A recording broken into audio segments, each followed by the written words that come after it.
मेरे द्वारा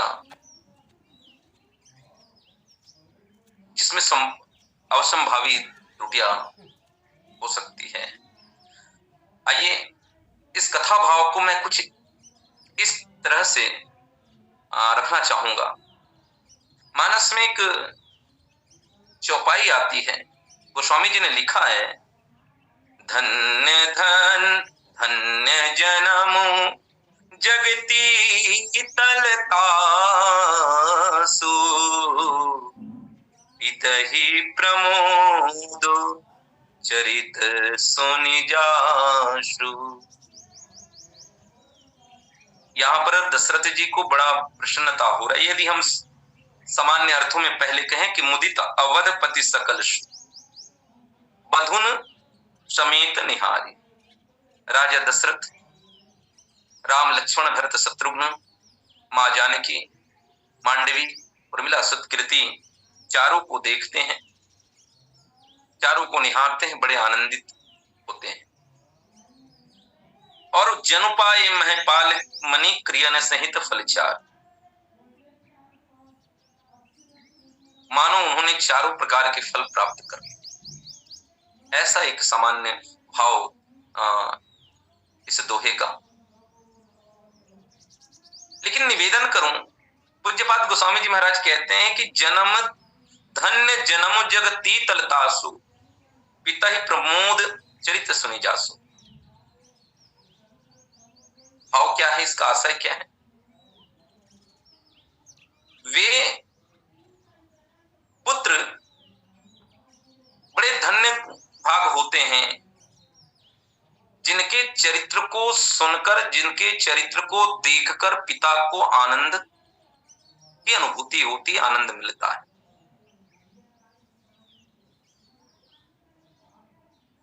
इसका अर्थ यह होता है कि पुत्र के कर्मों से, पुत्र की प्रतिष्ठा से, पुत्र के नाम से, पुत्र के द्वारा अर्जित सदकर्मों से पिता को आनंद मिलता है। और यही बात परिलक्षित हो रहा है कि राजा दशरथ जी जो है अपने पुत्र राम के द्वारा जो चरित्र किए गए, जो सत्कर्म किए गए, उन्हें वो देखते हैं और उन्हीं के कारण आज ये आनंद का अवसर उनको प्राप्त हो रहा है।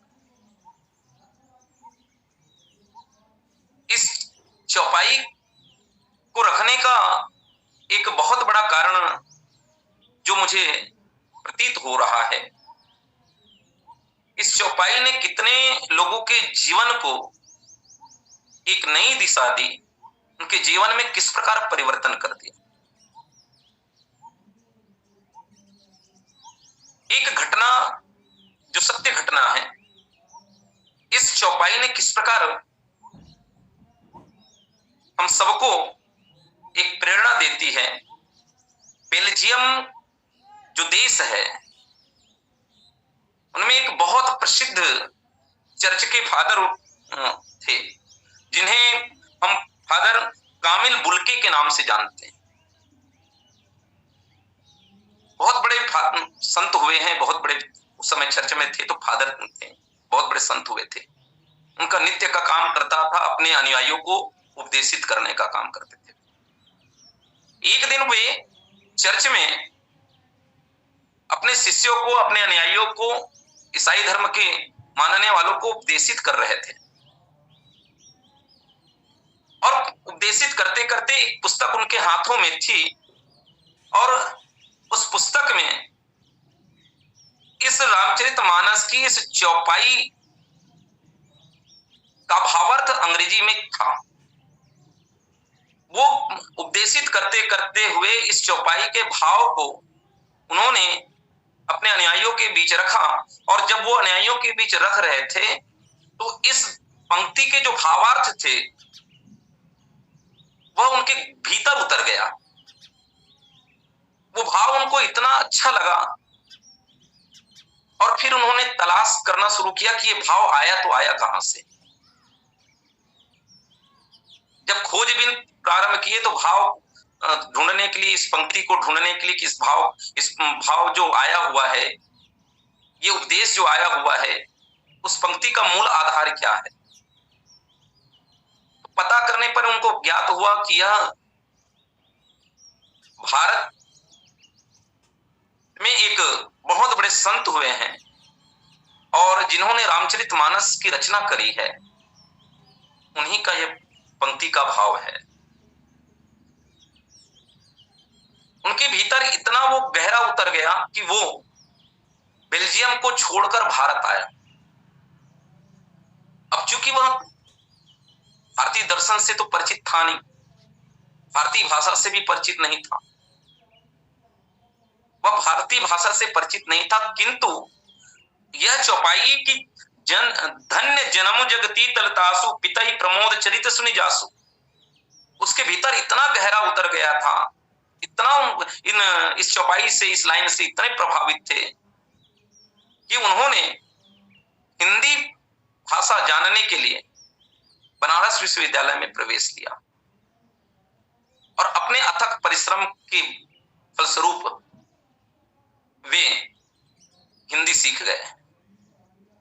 और हिंदी सीखने के पश्चात उन्होंने रामचरितमानस का अध्ययन किया और अध्ययन करने के बाद उनके जीवन में जो परिवर्तन आया वह अपने आप में महत्वपूर्ण है। कहने का भाव केवल इतना है कि धन्य जन्म जग तीतलतासु, क्योंकि वे सभी एक तो खुद फादर कहलाते थे और हम सब जानते हैं कि परमपिता परमात्मा, तो परमपिता परमात्मा हमसे प्रसन्न क्यों, कब होंगे? तो परमपिता परमात्मा को प्रसन्न कैसे किया जा सकता है? एक पिता कब प्रसन्न होगा? तो उन्होंने पाया कि पुत्र के सदकर्मों से यदि पुत्र का चरित्र जो है, आचरण जो है उत्तम है, उसके विचार यदि संसार को कोई दिशा देती है, जो समाज के लिए प्रेरणादायक हो, और ऐसे पुत्र का यदि आचरण यदि पिता के सामने आता है तो पिता को उसके आचरण को देखकर, उसके चरित्र को देखकर, उसके कर्म को देखकर बड़ा आनंद होता है। तो आज यही हम सब के सामने दिखाई पड़ता है कि भगवान रामभद्र ने जो आज कार्य किया, भगवान राम ने जो आचरण इस जग के सामने प्रकटीकृत किया, उसका ही प्रतिफल है कि राजा दशरथ को अति आनंद की प्राप्ति। और एक बात निश्चित है कि प्रत्येक कर्म के 4 फल ही निहित हैं। चाहे कोई व्यक्ति अर्थ चाहे, धर्म चाहे, काम चाहे, मोक्ष चाहे, इससे इतर और कुछ फल हो ही नहीं सकता। इसलिए भगवान की पावन कथा की जब हम बात करते हैं, कि जब 4 फल की हम जब बात करते हैं, तो 2 बातें हमको दृष्टिगत होता है। इससे पूर्व जो है पूज्यपाद गोस्वामी जी ने महाराज जनक के संदर्भ में बात कही कि महाराज जनक जब इस दृश्य को देखते हैं तो उस समय उसकी दृष्टि में वो दृष्टिगत जो हो रहा है, जो दिखाई दे रहा है, जो भावर ले रहे हैं, जो विवाह संपन्न हो रहा है, उस विवाह संपन्न होते विवाह को देखकर राजा जनक के मन में क्या भाव प्रकट होता है, उनको क्या अनुभूति होती है। गोस्वामी जी महाराज ने जनक की दृष्टि को भी रखा और दशरथ की दृष्टि को भी रखा। आइए दोनों की थोड़ी तुलनात्मक दृष्टि देखने का हम प्रयास करें कि राजा जनक ने क्या देखा और महाराज दशरथ ने क्या देखा। गोस्वामी जी कहते हैं, राजा जनक की दृष्टि देखिए,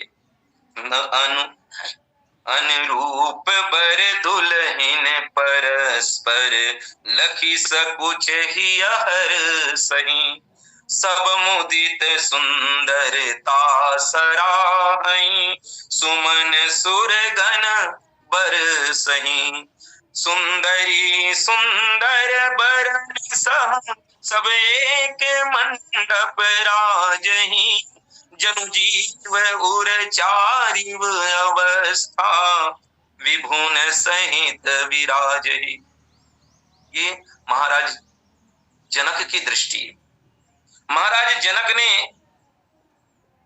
अपनी अभिव्यक्ति किस प्रकार किया, क्योंकि महाराज दशरथ वेदांत निष्ठ हैं, विदेह राज हैं, तो उन्होंने अपनी अंतःकरण की अनुभूति जो बताया वो क्या, किस रूप में बताया, बोले चार अवस्था के बारे में बताया,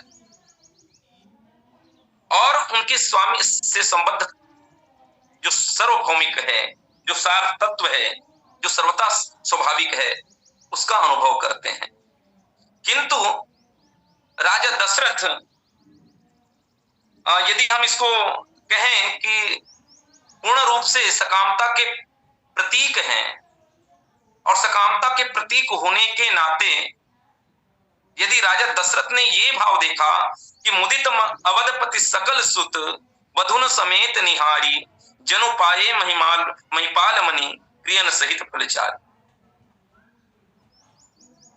दोनों के देखने की दृष्टि हम देखें तो इसमें चार बातें जो मुझे समझ आती है कि मुदित अवधपति सकल सुत, राजा दशरथ के जीवन की जो आनंद है,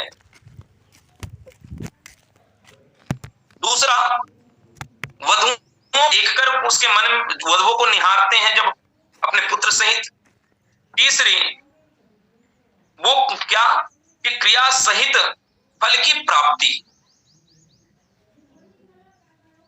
गोस्वामी जी कहते हैं कि महाराज दशरथ ने जो चतुष्टय का भाव अपने भीतर जो अनुभव किया वह बहुत महत्ता की है।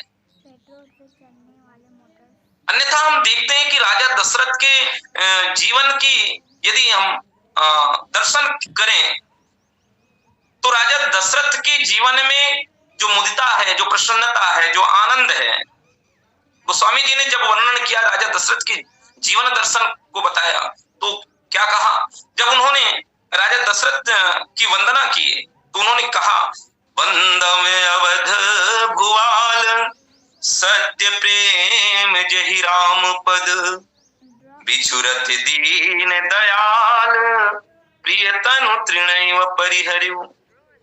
ऐसे चक्रवर्ती सम्राट महाराज दशरथ जिनके जीवन में आनंद ही आनंद है। दूसरा पक्ष हम देखते हैं तो जरूर निश्चित तौर पर जो है एक दूसरा पहलू भी हमारे सामने आता है, किंतु यदि हम प्रारंभिक दर्शन यदि राजा दशरथ के जीवन में करें तो उनके जीवन में मुदिता है, आनंद है। यदि गोस्वामी जी के लेखनी के माध्यम से यदि उसका प्रथम दर्शन करते हैं तो हम पाते हैं क्या कि भगवान को जब पुत्र के रूप में उन्होंने प्राप्त किया तो उनके मन में अपूर्व आनंद की अनुभूति होती है, अपार आनंद की अनुभूति होती है जिसका वर्णन नहीं किया जा सकता, अकल्पनीय आनंद की अनुभूति। और इसीलिए उसके संदर्भ में गोस्वामी जी ने राजा दशरथ के लिए लिखा, दशरथ पुत्र जन्म सुनिकाना मानहु ब्रह्मा नंद समाना जाकर नाम सुनत शुभ होई मोरे गृहया वा प्रभु सोई परमानंद पूरी मन राजा कहाँ बुलावन बजावहु बाजा। राजा दशरथ की आनंद देख, मुदिता देखिए, उनके जीवन की आनंद। इसलिए मैंने निवेदन किया कि उनके जीवन का प्रथम, यदि इस पंक्ति का प्रथम शब्द अगर हम पल्लवन करने का, विश्लेषण करने का प्रयास करें तो अवधपति की जो मुदिता है वह बहुत विशेष मायने रखती है, क्योंकि इसके बहुत इस दोहे में 3 से 4 भाव का प्रकटीकरण जो मुझे दिखाई पड़ता है। उसके तो पहला जो शब्द है वो है अवधपति की मुदिता, उसकी आनंद, और दूसरी भाव जो पूज्यपाद गोस्वामी जी ने राजा दशरथ के लिए रखा कि जब उनको ये बात पता चला, जनकपुर में धनुष भंग हुआ और धनुष भंग करने के होने के पश्चात विश्वामित्र जी के सलाह पर जब एक पाती पीत पत्रिका एक निमंत्रण अयोध्या नगरी पहुंचता है, और जब अयोध्या नगरी पहुंचता है तो राजा दशरथ की स्थिति देखिए। दूत को बुलाया जाता है, दूत के हाथों से वे स्वयं उस पत्रिका को लेते हैं और पत्रिका को लेकर इतने आनंदित होते हैं। गोस्वामी जी ने उसकी मुदिता को लिखा, दशरथ की मुदिता देखिए क्या, करी प्रणाम तिन पाती दिन्ही, मुदित महीप आप उठ लिन्नी, बारी विलोचन बाचत पाती, पुलक गात आई भरी छाती। राजा दशरथ की मुदिता, बड़े आनंदित रहने वाले हैं राजा दशरथ। ये हमको सीखने को ये हमें सिखाती है कि हमें अपने जीवन में सदैव आनंदित रहना चाहिए, प्रसन्नचित रहना चाहिए। अक्सर ऐसा होता है कि हम अपने परिवार में, अपने परिवारजनों के किसी कार्य से यदि वो हमारे अनुकूल ना हो, प्रतिकूल हो जाए, तो हम बहुत जल्दी रुष्ट हो जाते हैं। परिवार में कलह का स्थिति बन जाता है, परिवार का सुख और शांति समाप्त हो जाती है। लेकिन राजा दशरथ ने जो संयम दिखाया और संयम दिखाते हुए जो अपनी मुदिता, अपना हर्ष जो प्रकट किया है, ये उसका दर्शन करा रहा है कि हमें अपने जीवन, देखिए राजा शिरोमणि है, चक्रवर्ती सम्राट है, कितने सेवक थे, उनसे वो दूत के द्वारा वो सेवक तक आती, वो पाती फिर राजा दशरथ तक पहुंचती, किंतु उन्होंने इस पत्रिका को दूत से सीधे अपने हाथों में लेते और अपने हाथों में लेकर क्या, करी प्रणाम तिन पाती दिन्नी, मुदित महीप आप उठ लिन्नी। उन्हें कोई संकोच नहीं। जब जीव के जीवन में प्रसन्नता होती है, आनंद होती है, तो वो किसी बात का संकोच करता भी नहीं है, अहंकार नहीं है उनके मन में, क्योंकि बड़े होने का उसमें जरा भी गुरुता नहीं। अपने पुत्रों की समाचार सुनकर इतने आनंदित हो जाते हैं कि वर्णन नहीं किया जा सकता। गोस्वामी जी महाराज कितना कहते हैं कि बारी विलोचन जाचत बाचत पाती और पुलक गात आई भर छाती। जैसे उन्होंने ये समाचार पढ़ा अपने पुत्र के चरित्र को, इसलिए मैंने निवेदन किया कि धन्य जन्म जगती तल आसु, पिता ही प्रमोद चरित्र सुनि जासु।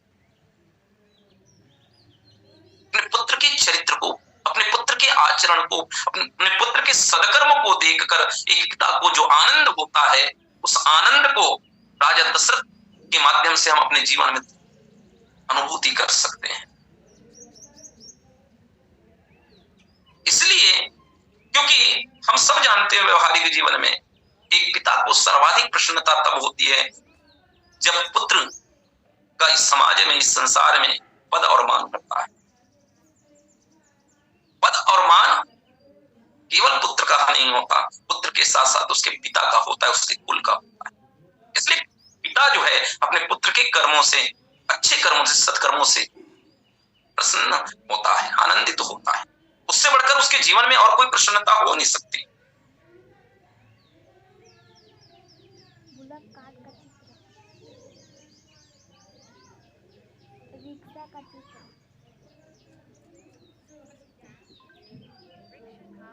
इसलिए तीसरी बात जो मुदिता की बात आई, गोस्वामी जी ने राजा दशरथ के संदर्भ में रखा, तो तीसरी बात और चौथी बात की जब हम बात करते हैं, तो जब सीता जी मंडप पर आ रही हैं, चारों बहनें मंडप पर आ रही हैं,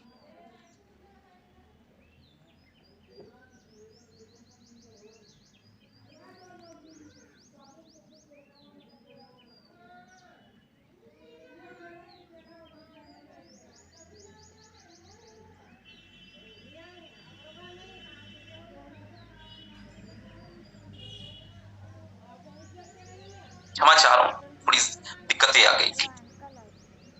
तो जब चारों बहनें मंडप पर आ रही हैं, सीता जी जब मंडप पर आ रही है, उस दृश्य को देखकर राजा दशरथ भी और भी आनंदित होते हैं। गोस्वामी जी ने उसके संदर्भ में लिखा, आवत देख बरातन सीता, रूप राशि सब भांति पुनीता, हर से दशरथ सुतन समेता, कहीं न जाई और आनंद जेता। मुदिता की एक और कड़ी गोस्वामी जी ने रखी। और पाणी ग्रहण संस्कार के बाद वशिष्ठ जी की आज्ञा से भगवान राम और सीता जब आसन पर बैठ जाते हैं, उस दृश्य को देखकर भी उसको आनंद होता है। और उस आनंद की अनुभूति कैसे करते हैं? बैठे बरासन राम जानकी, मुदित मन दशरथ भय, तनु पुलक पुनि पुनि देखी, अपने सुकृत सुर तरु फल नए। और चारों पुत्र की विवाह संपन्न हो जाता है, तब दशरथ कैसे अनुभव करते हैं आनंद? मुदित अवधपति सकल सुत, इसी को गोस्वामी जी ने कहा, मुदित अवधपति सकल सुत, बधुन समेत निहारी, जनु पाए महिपाल मणि, क्रियन सहित फलचारी। इतनी अलौकिक आनंद में डूबे हुए हैं दशरथ की क्या कहें। और तब गोस्वामी जी महाराज कहते हैं, इस दृश्य को देखकर, इस आनंद में डूबे हुए महाराज दशरथ की स्थिति और उसकी अनुभूति को गोस्वामी जी ने कहा कि क्या पा रहे हैं? मुदित अवधपति सकल सुत, बधुन समेत निहारी, जनु पाए महिमा पाल मणि, क्रियन सहित फलचारी। राजा दशरथ मानो आज 4 फल को प्राप्त कर गए। और ये 4 फल मिला कैसे? राजा दशरथ को ये संभव कैसे हो पाया? बोले इसके पूर्व जन्म का ही है। पूर्व जन्म का जो उन्होंने अखंड तप जो किया, कठिन तप जो किया भगवान को प्राप्त करने के लिए। और भगवान जब आए तो भगवान के सामने उन्होंने क्या कहा? चाहूं तुम्हें समान सुत। इसका अर्थ है कि जिसका कोई विकल्प ही ना हो। और यदि परमात्मा उनके घर में पुत्र के रूप में आए हैं तो निश्चित है उनके पास आए हैं तो समस्त अभिलाषाओं को परमात्मा पूर्ण करेंगे, क्योंकि समस्त फल के दाता हैं। इसलिए गोस्वामी जी कहते हैं कि जनु पाए महिपाल मणि, क्रियन सहित फलचारी। राजा दशरथ की मन की जो अनुभूति है, आंतरिक अनुभूति है, अंदर भीतर की जो अनुभूति है, वो क्या? 4 फल। कौन कौन से? हम सब जानते हैं, अर्थ धर्म काम और मोक्ष। अर्थ धर्म काम मोक्ष। और अर्थ धर्म काम मोक्ष केवल अर्थ धर्म काम मोक्ष की फल ही प्राप्ति नहीं करते, बल्कि साथ उसकी क्रिया संग रहती है। केवल अर्थ की प्रधानता जीवन में आ जाए अथवा धर्म की प्रधानता जीवन में आ जाए या काम की प्रधानता जीवन में आ जाए, इससे काम चलने वाली नहीं है। जब तक मोक्ष, तो अर्थ धर्म काम मोक्ष है कौन? क्योंकि अलग अलग संदर्भों में अलग अलग जो चिंतक हैं, जो संत हैं, उनके द्वारा अलग अलग क्रिया बताई गई है। और इस फल की अगर हम चर्चा करें तो शत्रुघ्न को अर्थ कहा गया, भरत जी को धर्म का अवतार कहा गया, और लक्ष्मण जी को काम का, और भगवान राम मोक्ष के प्रतीक।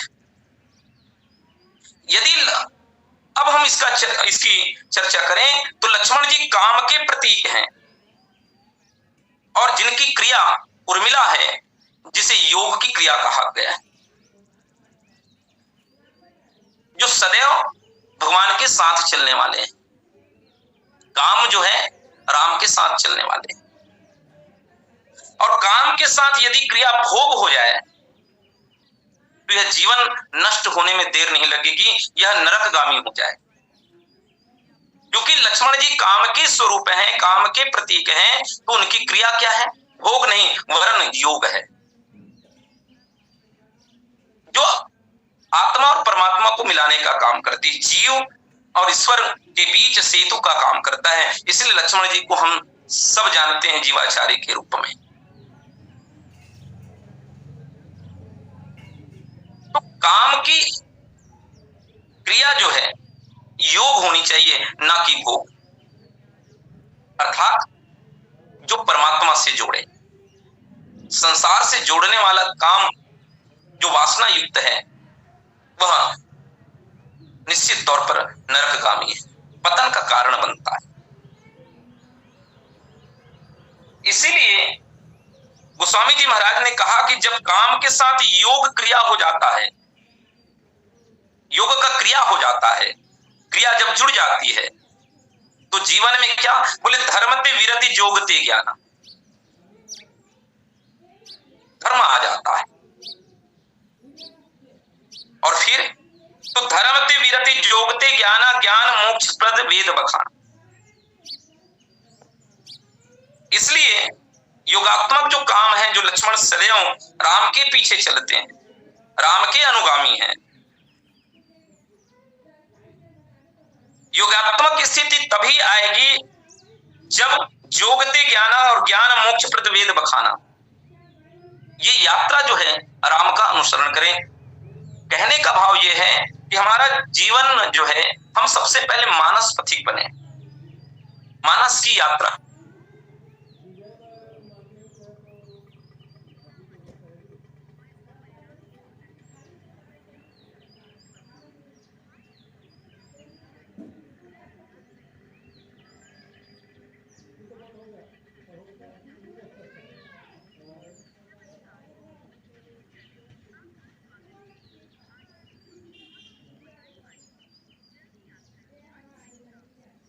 मानस के सोपान चढ़े, मानस के प्राण तत्व राम को प्राप्त नहीं कर सकते।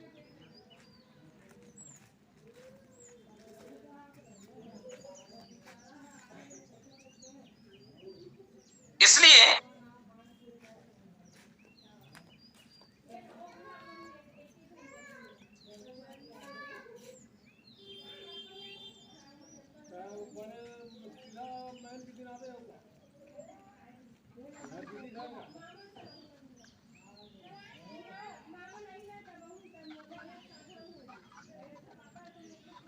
हेलो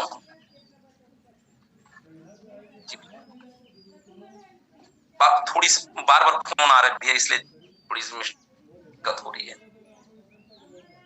बोले श्यावर रामचंद्र की जय। तो चार पदार्थों का वर्णन, अर्थ धर्म काम और मोक्ष, और इन चारों के क्रिया के रूप में श्रद्धा, यज्ञ, योग और ज्ञान का उल्लेख संतों के द्वारा बताई गई है कि महाराज दशरथ को ऐसा प्रतीत कैसे हुआ, क्यों हुआ कि उन्होंने चारों क्रियाओं के द्वारा चार फल को प्राप्त कर लिया। और यदि जीव जो है चारों क्रियाओं के द्वारा यदि चार फल को प्राप्त कर लेता है, वह उसके जीवन की सबसे बड़ी उपलब्धि है, उसके जीवन की फलश्रुति है, चार क्रियाओं के माध्यम से चार फल को प्राप्त कर। इसलिए राजा दशरथ भी चार क्रियाओं के द्वारा चार फल को प्राप्त करते हैं। यह केवल और केवल भगवत कृपा से संभव है, परमात्मा की कृपा से संभव है। इसीलिए भगवान राम को मोक्ष का प्रतीक बताया गया, जो सदैव धर्म के आधार हैं। श्री भरत जी धर्म के, लक्ष्मण जी काम के और शत्रुघ्न जी अर्थ के। इन भावों को यदि हम देखने का अगर प्रयास करें तो हमें ये अनुभूति होता है कि जीवन में अर्थ की प्रधानता होने से यह जीवन गतिमान तो हो सकती है। यदि जीवन में अर्थ धर्म नहीं होगा, काम नहीं होगी, तो मोक्ष के द्वार तक पहुंचा भी नहीं जा सकता। तो राजा दशरथ ने जो अपने जीवन में जो अनुभूति किया, अपने उस समय जो दर्शन मिला उनको,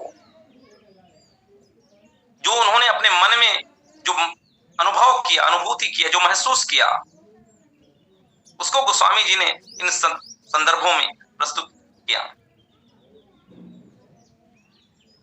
और इसलिए उसकी मुदिता का जो प्रभाव है वह आगे चलकर भी हमको दिखाई पड़ती है।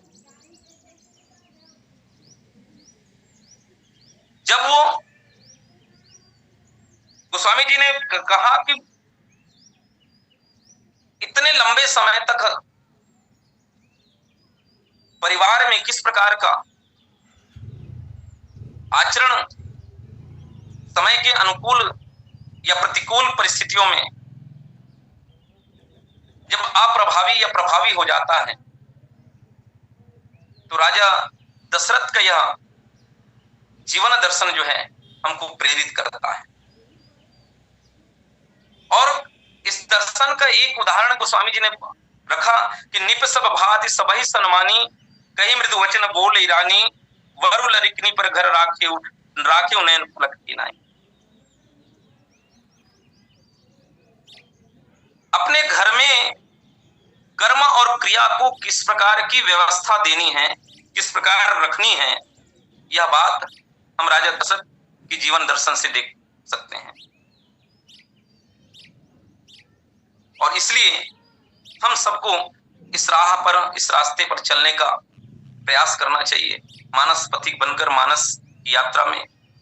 और सबसे पहले तो मैं इस बात की क्षमा चाहूंगा कि बार बार फोन के आने से निरंतरता नहीं बन पाई, लगातार व्यवधान आते रहा, जिसके कारण मैं भी अपनी निरंतरता नहीं बना पाया। इसलिए सबसे पहले तो मैं हाथ जोड़कर क्षमा प्रार्थी हूँ आप सबसे, और इन्हीं के साथ अपने वाणी को विराम देता हूँ। बोले श्यावर रामचंद्र की जय।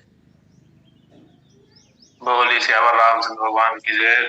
धन्यवाद वाणी जी। इस अल्पायु में करना चाहिए, कम अवस्था में भी आपके द्वारा सुंदर तात्विक चर्चा, मुदित अवधपति सकल सुध मधु समेत निहारी, इस प्रसंग पर आपको सुनने वाले 36 श्रोता में बहुत सारे विशिष्ट श्रोता हैं। श्रद्धे बड़े गुरु जी हैं, आदरणीय ठाकुर जी हैं, आचार्य जी हैं। गया बिहार से पंडित डॉक्टर कमलेश मिश्र जी हमारे बीच उपस्थित हैं। हमारे सहयोगी डॉक्टर लोकेश साहू जी, भगत राम साहू जी, निर्मल बम जी, आदि बहुत सारे नाम है। 36 सुन रहे हैं। गोस्वामी जी इसी प्रसंग के पहले लिखते हैं कि सोहत तात सुभग सुचारी, जनु अपवर्ग सकल तमधारी। और पहले भी कहा गया कि निप समीप सोहे सुचारी, जनु धनु धर्माधिक तमधारी। ऐसे सिद्ध होता है कि चक्रवर्ती महाराज जी के चारों पुत्रों को 4 पुरुषार्थ के रूप में गोस्वामी जी ने पूर्व में भी वर्णन किया है, क्योंकि सगुनोपासक मोक्ष न लेहि, तीन कह राम भगत निज देहि। इसलिए भगवान की भक्ति महाराज चक्रवर्ती दशरथ जी को ही इन पुत्रों के माध्यम से प्राप्त हुई। जिस क्रिया से जो फल मिल सकेगा उसका उस फल से संबंध रहेगा। इसलिए इन चारों